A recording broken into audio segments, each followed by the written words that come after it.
I'm diving in, yeah. Diving in the deep end for you. I'm giving in to love.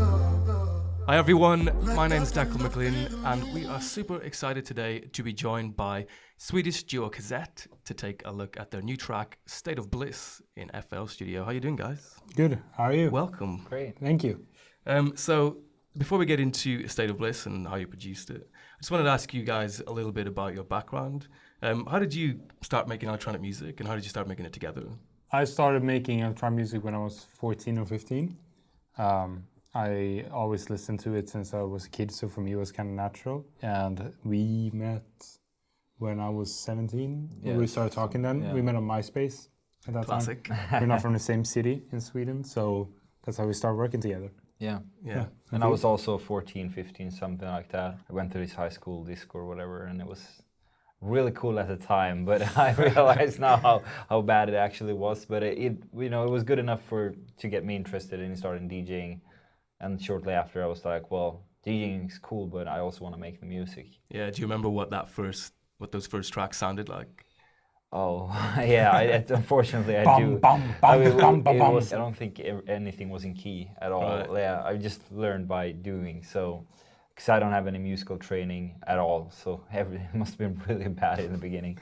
But I don't know. I always enjoyed it, so I stuck with it, and I think it sounds fairly good now, though. Yeah, exactly.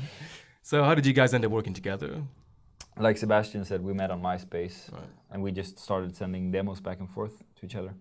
And one day we decided to try out a project together, and it moved really quick after that, really, when you think about it. 6 months after we started working together, we got signed. So Wow. it went really quickly from there, yeah. We had a good workflow, and we still work the same way as we did back then. Like, we sit on ourselves, like we don't sit together and produce. Like, we just send the project file back and forth.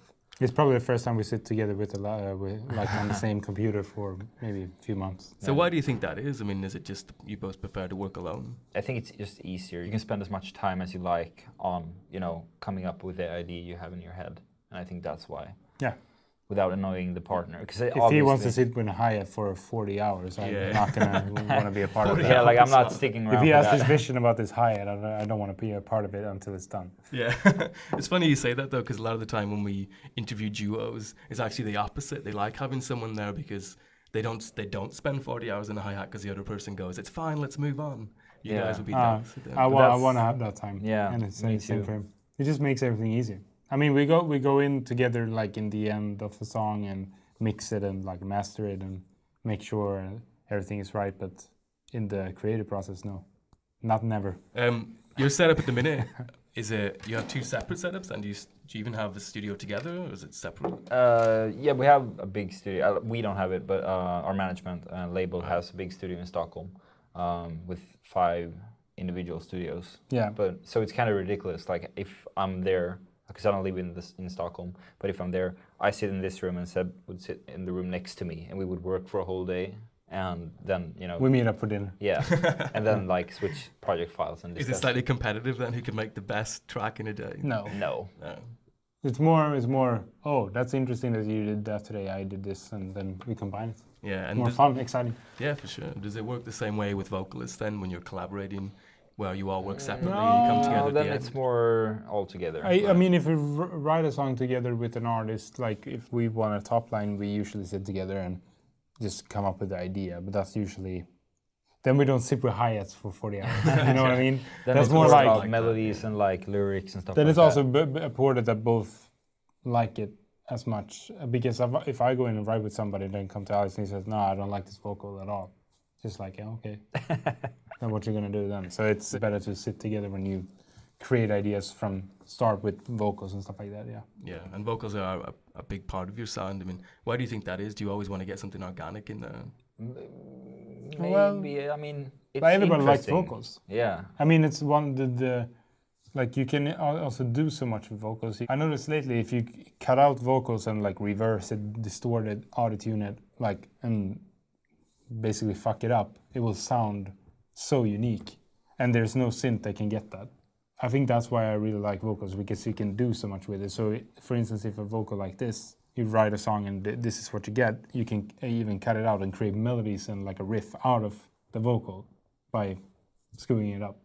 And FL Studio has a great plugin called Fruity Slicer that we used since the beginning forever. It was a really cheesy plugin when it first came out. I didn't understand it, but then now the last 2 years I realized how genius that thing is, because you put in the vocal and they slice it up for you in the piano roll. Like tiny So bits of it? Tiny bits of it. So you can just like move it like you do with the piano roll and pitch it and like do stuff in that. So it's so easy to use and makes everything way more fun to... Yeah, so it takes the transients and puts them on each key, basically. Yes. Yeah. Cool. Yeah. So, speaking of FL Studio, do you want to introduce State of Bliss and how this track came about? Yeah, of course. Should we just listen to it for a bit first? Yeah, sure. I'm diving in, yeah. Diving in the deep end for you. I'm giving in to love. Like I've got nothing to lose. I know that it's crazy, but I can't resist. Baby, no one ever made me feel like this. Wanna spend forever in this state of bliss with you.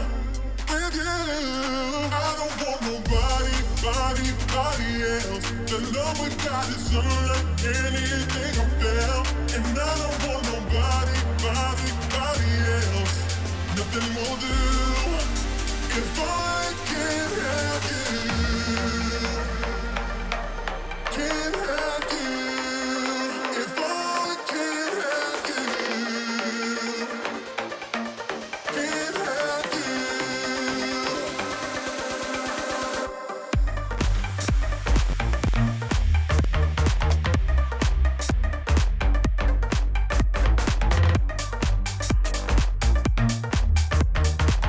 So yeah, that's like kind of the basis of the song. We'll move forward with it after a while, I guess. I think about R&B when I hear this, like especially like the intro. It's kind of a strong intro with a synth and the like 808 bass. We'll take a look at that. It sounds like this.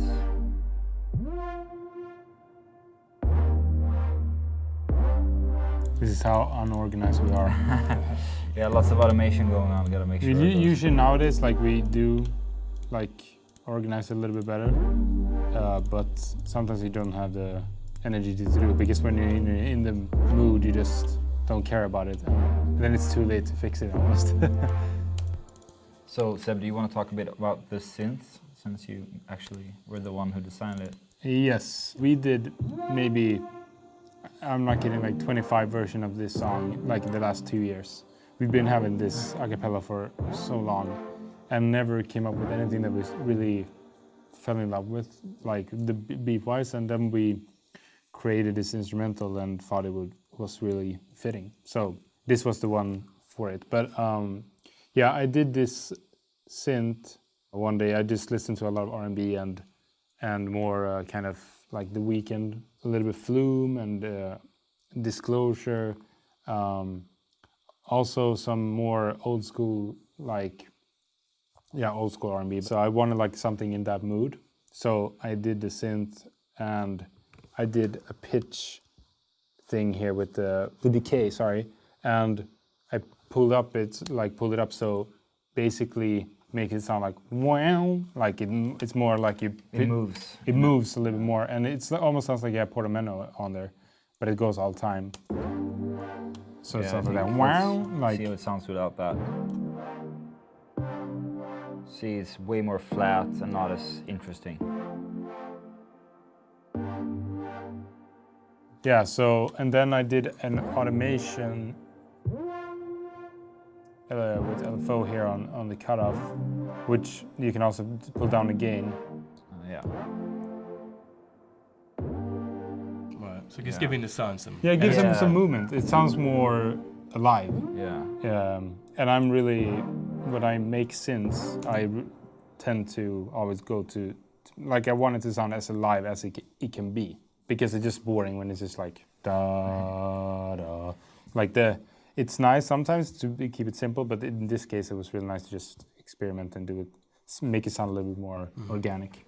And then there's a pretty heavy 808 bass synth underneath here as well. just basically playing the bass line of the chords. And which synth is that? Is that built-in FL synth? Sub-boom bass. Yeah. Rob Papin. Yeah. It's, I haven't found any like new version of this one. I think it's like a really old plugin though. It's a little unstable, but Yeah, I was so disappointed when we got it because the sounds are so nice. There was a friend of ours who showed it to us, and then when we bought it, it was just the pitch sometimes just goes off, and when you scroll down here, it can suddenly change the preset in the plugin and stuff. It's just been so many bugs, but in this case we solved it because we really wanted that 808 bass, so that's fine. But it's been a struggle with that plugin, but it's nice sounds, absolutely. let's see what as the track evolves. There's a second pad. I don't even remember how that sounds, so let's check that one out. So this is more of a string. Yeah, Classic exactly. string synth So sound. that comes in Which after one a is while. it? The second pad right here. Double click it. Yeah, that's more Yeah, presets. so that's from somewhere. I don't know. So in terms of notes, that kind of has like variations of the chords of the other one. Yeah. Yeah, Kind of this- bounces off it. Exactly. See here, we got something else in the background. And you wouldn't think, you wouldn't Sounds like think, an ambulance. yeah. Yeah. And it rises too in volume.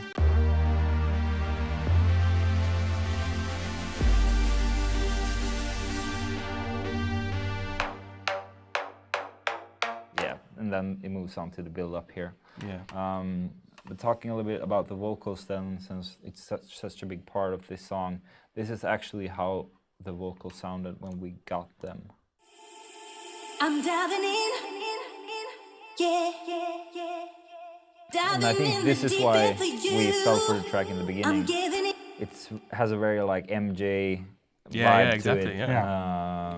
and which is cool. But it didn't really like. It was so Sebastian- hard when we had it in this because I think the original keys might be C or D. I remember. Anyhow, the key of the vocal made it too happy, and the chorus that we had at first was just very boring. And so it was so hard because the vocal was so nice, but it felt like everything production-wise just became too happy. Right.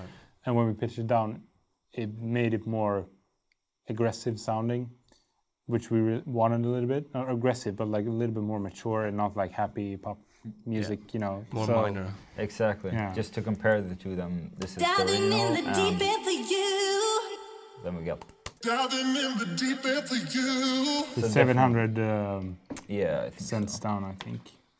And that's just using FL's built-in pitch shifting. Yeah. Exactly. Yeah. I think FL's See right here. built-in pitch is amazing. Yeah. I've seen like Logics and like and stuff like that, and like every time we have our buddies who work in Logic, we can just ask them, oh, pitch down the vocal, and they're like, oh no, it's gonna take so much time, it's gonna sound crap, and I have to do this. I'm like, okay. The FL is just like one button, you just push it down, it sounds nice, which is a good thing for us because we like to pitch it down stuff and pitch up and all that.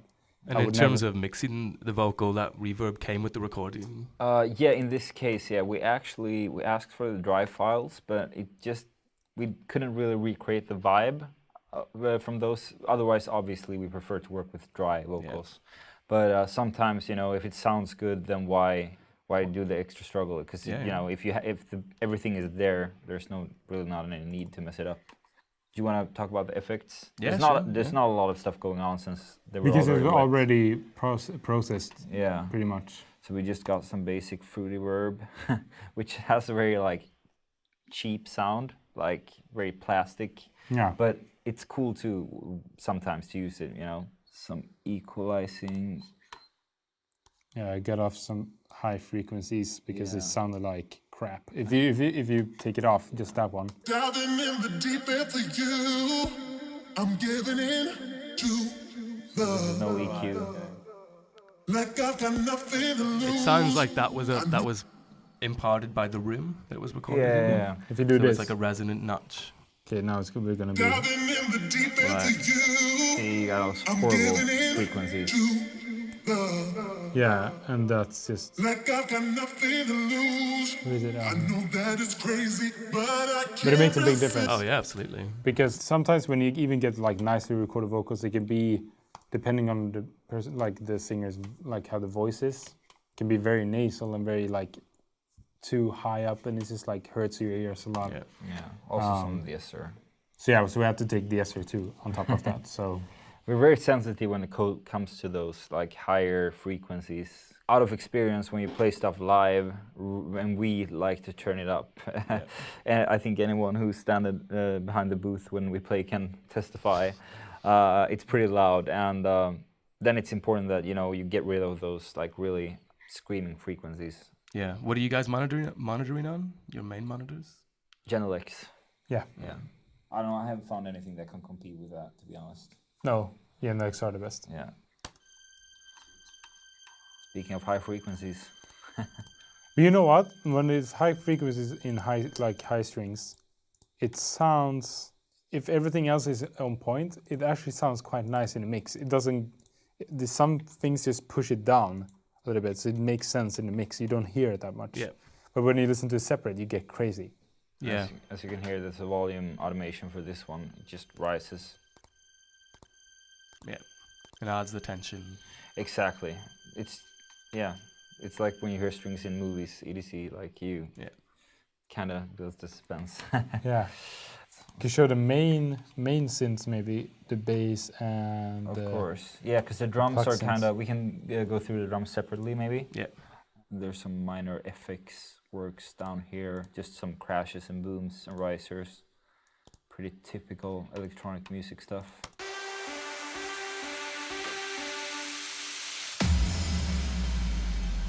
Especially with effects, it's so random what we use sometimes. Yeah. Like this is like, what is this?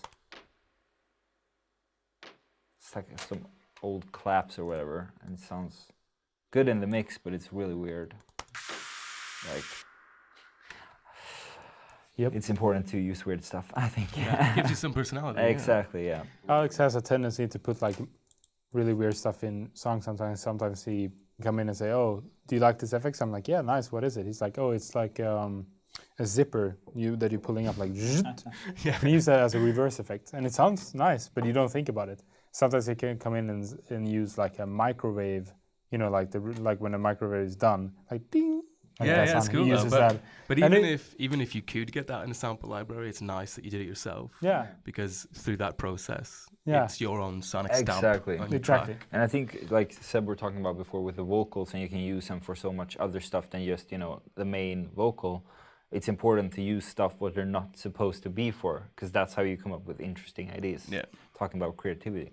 All right, so the next bit is kind of like the main breakdown of the track, and the bass line comes in and stuff. Exactly. This is where we introduce, like, I hate using the word drop, but it's kind of what it is, though. Hold on.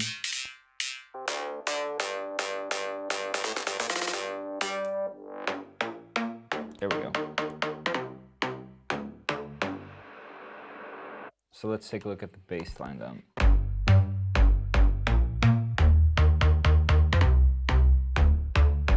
So we have a few different elements creating that sound.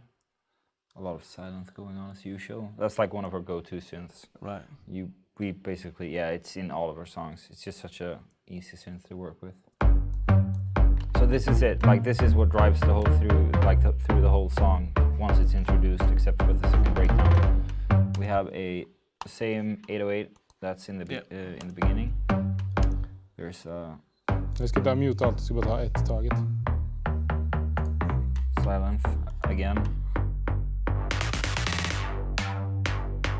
Kind of like an old school electro bass. Yeah.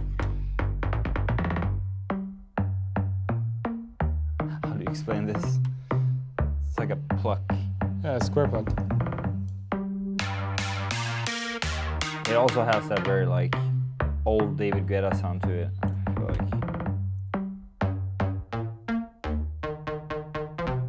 So you guys kind of have like individual synth sounds representing each kind of frequency hole, if you will. Kinda, yeah. And then you layer them up together. Yeah, So we trying work a to lot get with one sound to layering, do yeah. everything. Exactly. I don't know why, because technically I'm sure we could like evolve a sound that, you know, the same sound with one synth in this case, because they're all kind of similar. Yeah. But well, you know, once you're in the flow, you just keep adding stuff and, you know, experimenting. And then there's obviously the lead as well.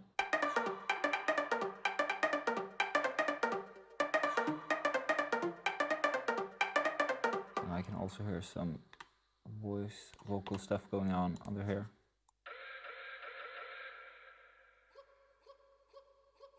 Those are It's like just little samples, that's like an owl or something. But we work a lot with that kind of stuff, just to, you know, make the beats more interesting. Because you can hear lots of stuff like that in hip hop as well. Yeah. Jay Dilla. Yeah, man. You just hear vocal chops everywhere and just Yeah. like, oh, where did that come from? It's nice atmosphere stuff. And then you have plenty of synths doing exactly like the bass line, looking at how we made that. This is like just a bunch of stuff added on top of each other to make it sound filling.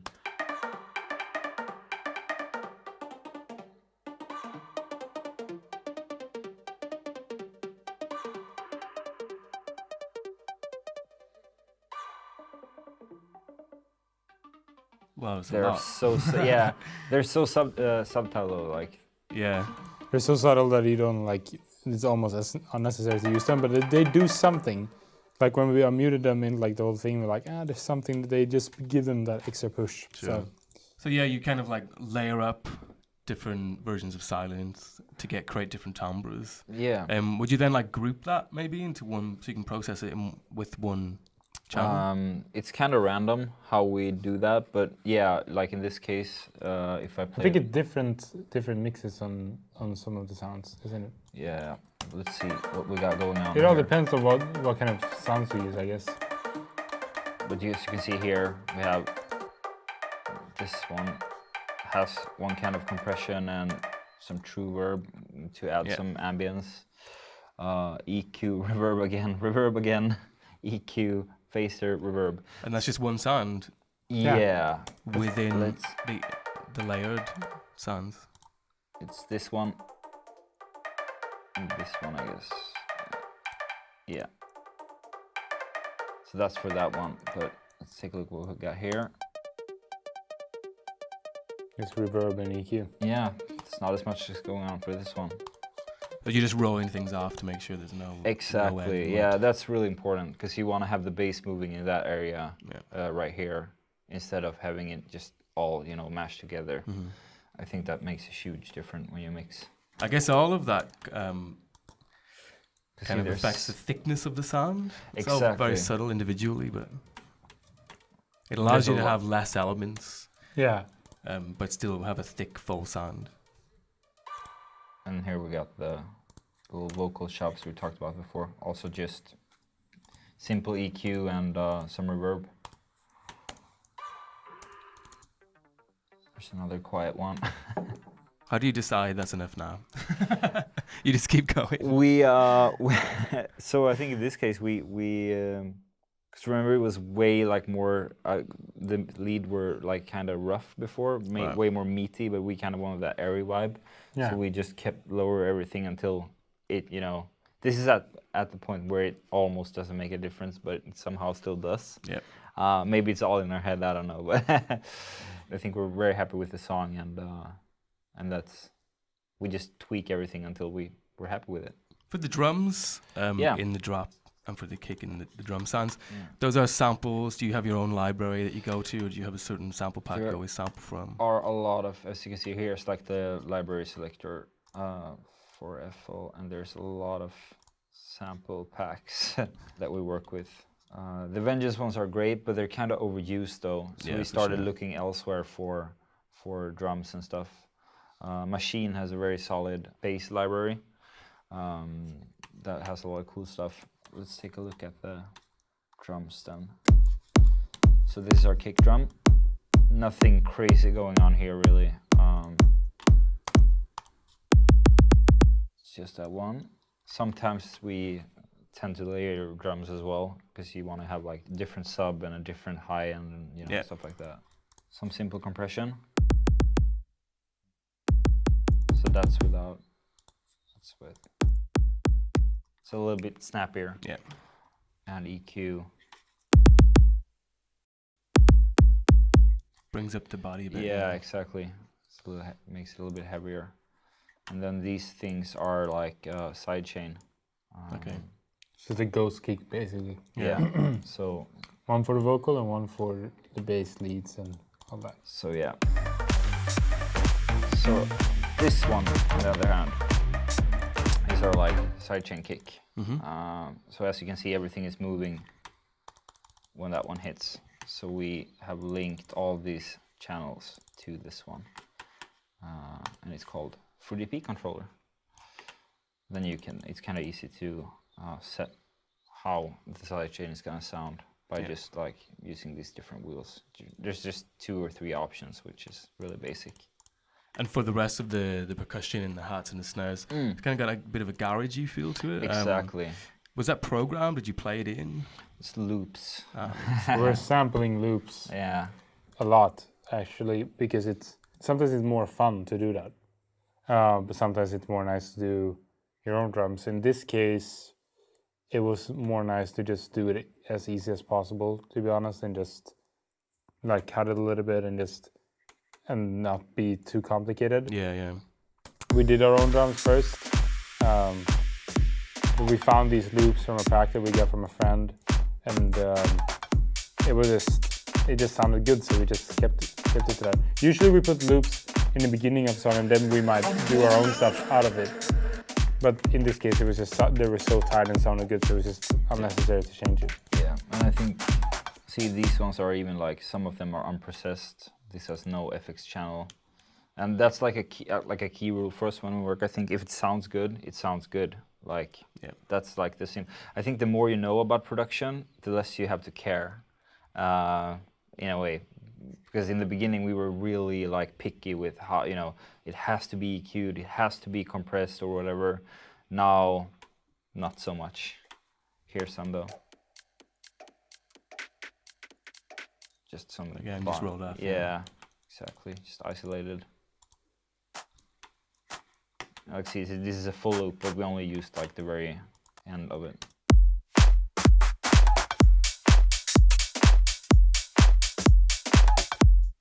Some hi-hats. Also just rolled off.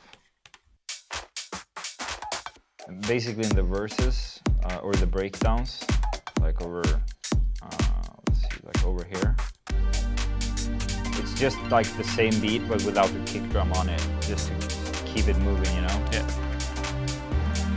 And the new pads that are introduced, that's just another element in terms of the compositional Exactly. aspect. And when do you process drums together and compress them together, anything like that? Yeah, in this case, Let's see what we got going on. I don't know if we did it in this song. Yeah, doesn't seem like it. Usually we do it though, so it's kind of weird. Yeah, we usually like bust everything to one, at least kick drum and clap and snare. Yeah. But I think in this case we didn't. We were supposed to do it, but then it didn't sound better. So we just left it to what it is. Because sometimes like compressing everything can just destroy also the whole thing. For sure, Because yeah. today if you put samples in, they can already be so processed already, and if you do more, just overdo it. So Yeah, but yeah. Otherwise, it's quite a good. If you want like your drum tight, it's a good grip. You know, to just send everything to one. yeah, that's more better when we've been working with like 808 samples, 909, 707, and all those are way more nice to do that with because they need to be processed. But a lot of like, for instance, house kick drums that from Vengeance and stuff like that, it's already they're already done. Like you don't have to do anything. Yeah, totally. And this is just a little filler that goes throughout the loop, yeah. Yeah, exactly. It's a fruit slicer we talked about before. Yeah, let's see That if we can slices get up that. samples for you. So You this see is, here. This is like a whole loop. All right, so it's like a percussion loop, yeah. Yeah. So basically, you get all those parts by itself, and so you can just cut it and do that instead of just doing it in the audio Yeah. thing. It's much easier to see everything. All All right, so there's just kind of towards the outro, there's a part where a new melody comes in with Exactly. the same sounds.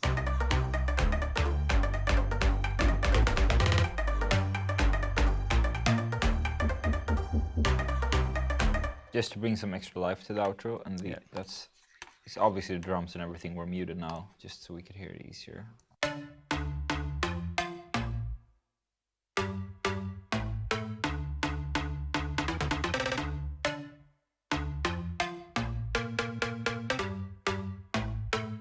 It's nothing really, it's not advanced at all. It just goes a few notes over the regular melody.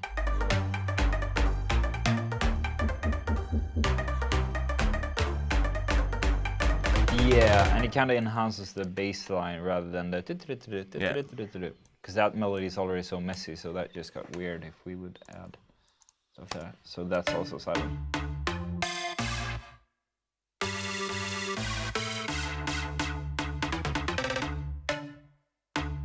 And it's on channel 5. Here we got some. Now we tend to use this one a lot, Classic Reverb. It's like a free plugin, and it makes all the difference. Let's see.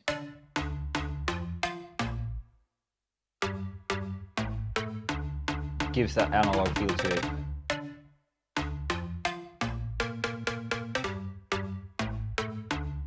It just makes it sound like crap, and it's good. Yeah, That's what it is. I need that plugin. Yeah, it's good. The basic filters, reverb. This track is about a year old now. Like we've been working on it on and off. Yeah, sure. So there are some plugins that we don't really use that much of anymore.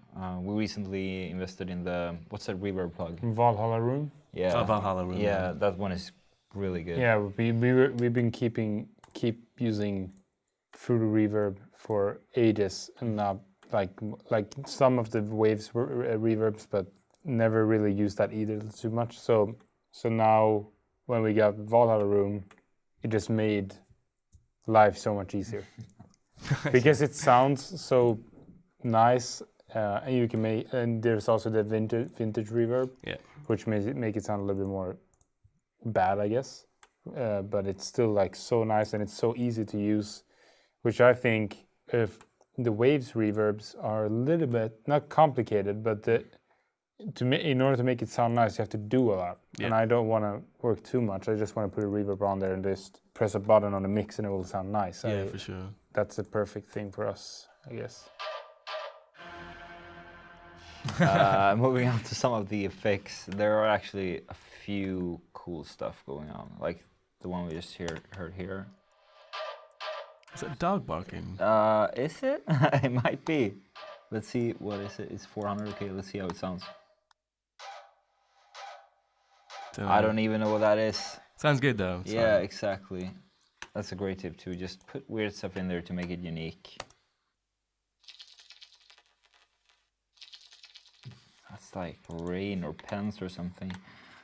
But again, I mean, it sounds, you're describing it quite flippantly, but actually, because we're making what essentially is loop-based music when it comes down to it, these little things they're not time stretched to fit with the BPM. Exactly. They're not exactly on the grid. Yeah. They make such a big difference in the overall They really picture. do. 100%. Yeah. Do you have like a set group of plugins you use on the master? We usually use this too. It's also free limiter plugin from the same as the Reverb, Carrot Juice Audio, and it's been working nice for us since the beginning. But as you can see, there's no logic really. no, we like usually we like nowadays we change our master channel a little bit. We do now. You can see we have an R bass on the master, which is really like against all rules. Yeah. But it sounds good. Yeah. And because we were searching for the whole like more bassy feel in the song. Yeah. And since we usually master ourselves, we tend to put this kind of stuff on just to try it, and it sounded good, so we kept it. We used a multiband just to get a little bit more pressure, like how does it, like compression on there. Yeah. And this another multiband, which is we use this almost in all songs. Yeah. It's Avengers It's one. very easy to use. It sounds quite good if you know how to handle it. We Notice. usually go with presets and take down a mix so it's not 100% there, Yeah. and it sounds great. And nowadays we use a lot of Ozone actually. Yeah. We fell in love with that. People have been talking about it for years, but we haven't cared. And now it's just, Is that Ozone 6, the latest one? Yeah. it's crazy. It's so good and so easy to use. And I've always thought it looked so complicated, but it's so easy to use. And then we have EQ, just low cut and high cut. We usually just use the low cut. Automate that. Automate that in the song Right, like a DJ filter. Exactly. a little bit, just to take out some frequencies on some places and stuff like that. And then we usually have actually reverb on where we do these kind of stuff. You see here. Right, so the whole track. So you see right before the drop, we usually do this too. So we swipe it up so it goes like. You get like a small swish out of it. Boom.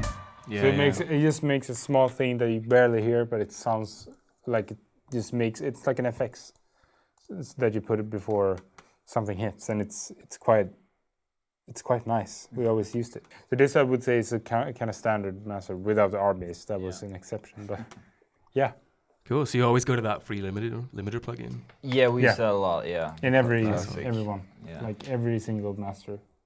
It's because you just put everything to 0, and then you don't have to care. Yeah. And that's just the nice part about it. But other than that, we're pretty easygoing. At least on this song, we were very easygoing. Yeah. I think. Yeah. Seems like it. huh? But I think like we did mix and master it for like 3 days, I think, Yeah. in the studio together, and then we actually took away so much. I think that's why it's not that much now, because I think there was like waves plugins everywhere. There was this and that, and distortion, and then we just removed as much as we could, because it was just a mess. Yeah. So what would be your piece of advice for anyone who's a bedroom producer now trying to get their mixes to sound better? Go for the feeling first and make sure the song it's a good song, and then when you have that, you can start working with sounds. And then it's also practice. Like you Yeah. listen to songs that you think have good mixing, try to interpret that or whatever, and just try to make it sound similar. And then when you have that, you have the tools, because you created your own Yeah. mixer. You can save them and then use it all over again on basses, kicks, drums, like all kinds of drums and synths and everything. And Yeah. also same for the master. If you find a good master plugin that you use on another song, you can use it forever if you want to. So that's what we always been doing. We always listen to the songs that we like the most and just try to how do they do that? How do they get so much bass here? And then we try to do our own thing out of it. And then also, it's not always logical. Like if you think something is made by compression, it's not necessarily true. It could be something else. So be creative when you use plugins. Like I said before, use stuff what it's not supposed to be for.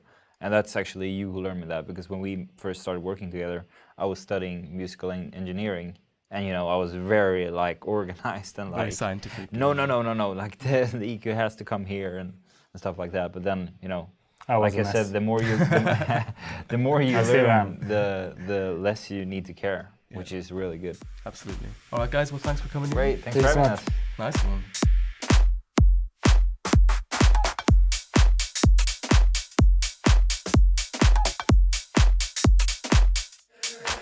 I'm going